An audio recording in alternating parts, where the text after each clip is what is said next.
안녕하세요. 까치살모입니다. 작년인 2023년 9월에 드디어 드론작전 사령부가 창설되었습니다. 솔직히 저는 드론작전 사령부를 창설하는 걸 그리 달가워하지도 않고 각각의 드론이 필요한 부대에서 직접 운용하지 않고 드론작전 사령부라는 하나의 부대에서 한꺼번에 운용하는 게 옳은지도 의문을 가지고 있는데요. 그러나 그런 제 생각과는 다르게 드론작전 사령부는 창설되었고 그리고 지금은 속속 드론작전 사령부에 실제 드론들이 배치되기 시작했습니다. 이미 저가형 소형 정찰 드론은 100대가 배치되었고 스텔스 형상 소형 드론 15대와 타격 정찰용 드론 10대가 납품되어서 국방과학연구소에 의해서 성능 테스트가 이루어지고 있습니다. 그러나 이 드론들은 솔직히 말해서 성능적으로 문제가 많은 드론들입니다. 이 드론들은 북한 무인기 침투 사건 이후에 고작 1년 정도의 준비 기간을 거치고 개발되어서 납품되고 있는 드론들로서 과연 이런 드론들이 정상적인 임무를 수행할 수 있을지 자체가 의문이 들 수밖에는 없습니다. 그럼 이 드론들의 성능이 어떻기에 제가 이런 말을 하는지 배치된 드론들의 성능에 대해서 이야기해 볼까요? 우선 가장 먼저 100대가 배치된 저가형 소형 정찰 드론에 대해서 이야기해 보도록 하죠. 이 드론은 우선 폭이 3m이고 길이는 2m입니다. 그리고 무게는 17kg이고요. 다만 항속거리는 공개된 게 없고 당연하지만 장거리 통신 장비는 가지고 있지 않습니다. 단지 가시거리인 5km 이상의 거리를 벗어나면 사전에 입력된 좌표에 따라서 비행을 하게 되고 그리고 사전에 입력된 좌표에 도달하면 자동으로 사진 촬영을 하게 됩니다. 그럼 이 무인기의 탐색 장비는 어떤 게 탑재될까요? 소니의 미러리스 카메라인 A6400이 탑재되어 있습니다. 이게 뭔가 하고 인터넷에 검색해보니 지금도 절찰리에 판매하고 있는 대략 100만원 상당의 디지털 카메라입니다. 네, 그렇습니다. 디지털 카메라입니다. 당연히 야간에는 촬영이 불가능하고 당연히 정보를 실시간으로 전송할 기능도 없고요. 임무를 끝내고 복귀할 때까지는 이 무인기가 추락했는지 어떤지도 알 수가 없습니다. 더 기가 막힌 건 우리 군에서 우리 무인기 개발자들을 그렇게 힘들게 했던 가망인증도 이 무인기는 받지 않았다는 점입니다.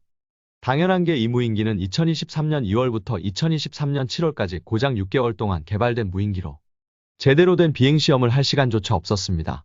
그리고 이 무인기를 개발하는 시간 대부분도 저가의 무인기를 어떻게 하면 빨리 생산할 수 있을지에 대한 생산계획 수립에만 집중되어 있었을 뿐 제대로 된 비행시험을 할 시간 따위는 없었습니다.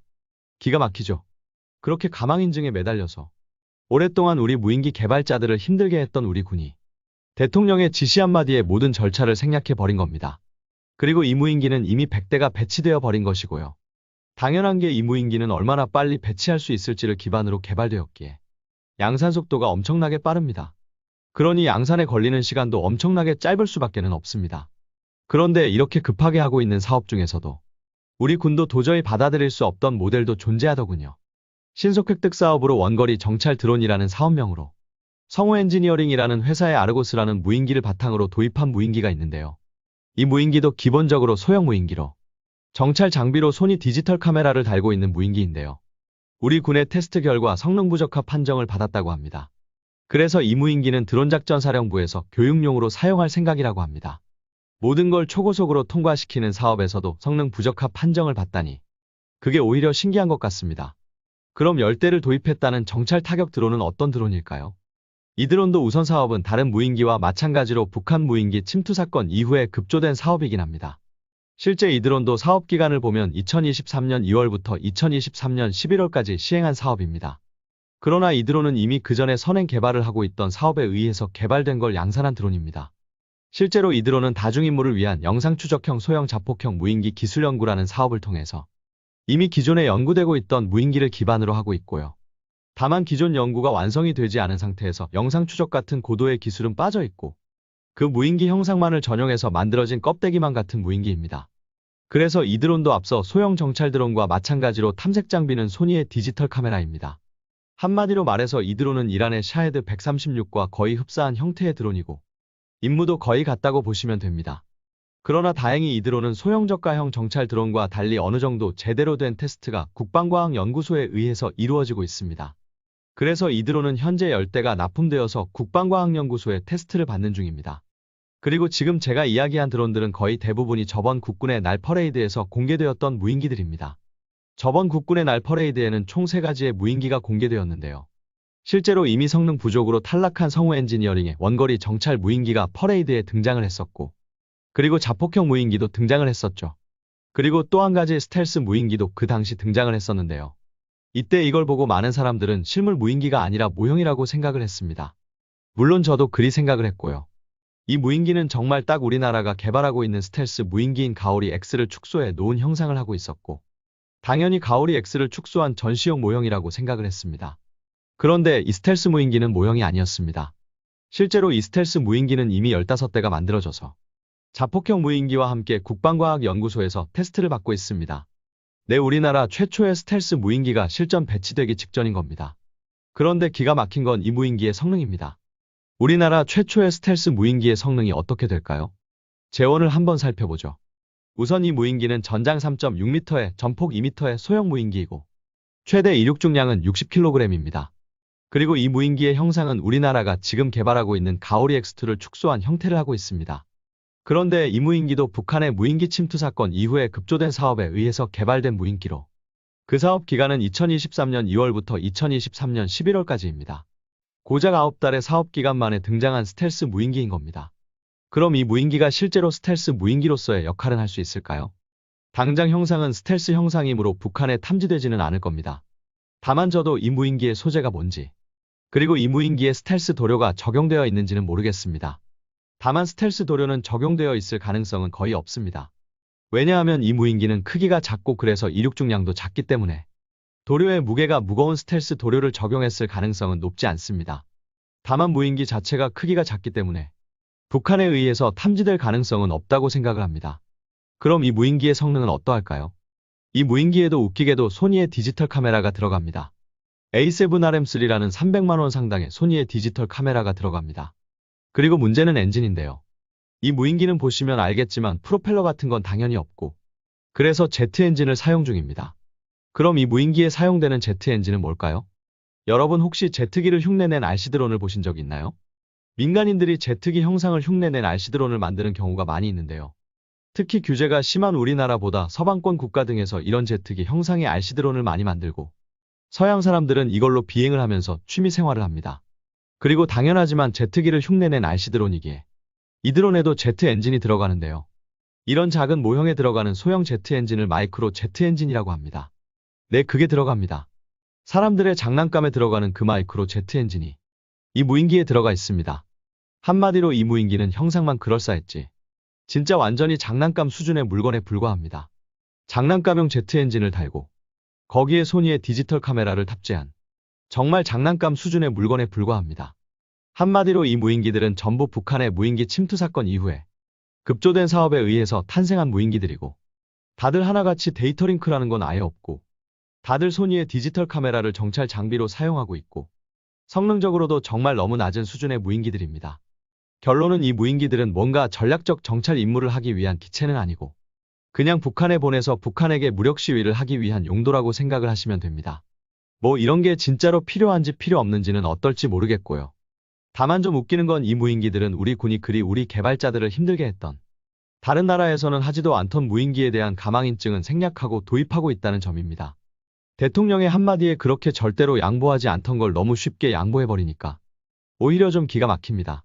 그런데 스텔스 무인기에 적용했다는 RC용 마이크로 제트 엔진과 관련해서 당장은 이 스텔스 무인기에 RC용 마이크로 제트 엔진을 장착하고 있지만 실은 우리나라가 군용으로 개발하는 마이크로 제트 엔진이 있습니다.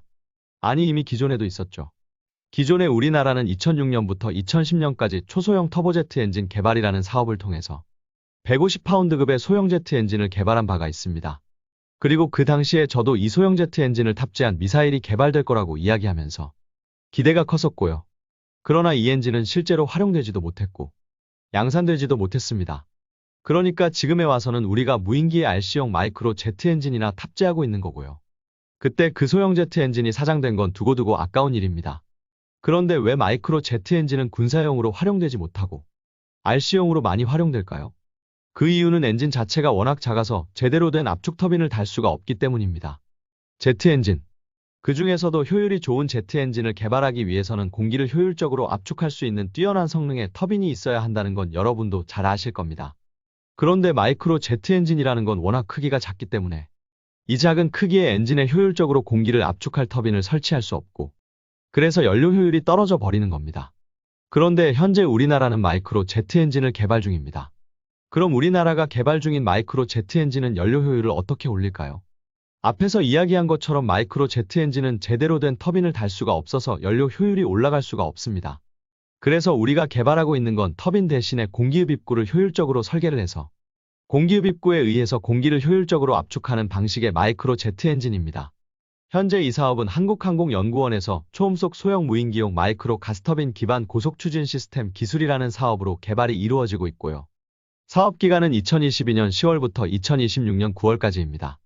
사업명에서도 보면 알겠지만 이 엔진은 초음속 무인기용으로 개발 중인 엔진이고요. 기존에 우리가 개발했던 마이크로 제트 엔진이 150파운드급 엔진이었다면 최대 1000파운드급 엔진이라고 합니다. 그래서 기존에 우리가 개발했던 150파운드 엔진을 미사일에 탑재했을 때 최대 속도가 마하 0.85를 예상했던 것에 반해서 이 엔진은 최대 마하 1.5를 목표로 하고 있습니다. 내 초음속 소형 무인기를 개발하기 위한 엔진을 개발 중인 겁니다. 물론 지금 나와 있는 소형 스텔스 제트 무인기는 RC용 마이크로 엔진을 달아서 속도도 엄청나게 느리고 항속거리도 떨어지지만 우리는 이런 제대로 된 마이크로 제트 엔진도 개발하고 있습니다. 그러나 당연히 가오리-X의 형상을 본뜬 소형 스텔스 무인기에는 이 엔진을 달 수 없고요.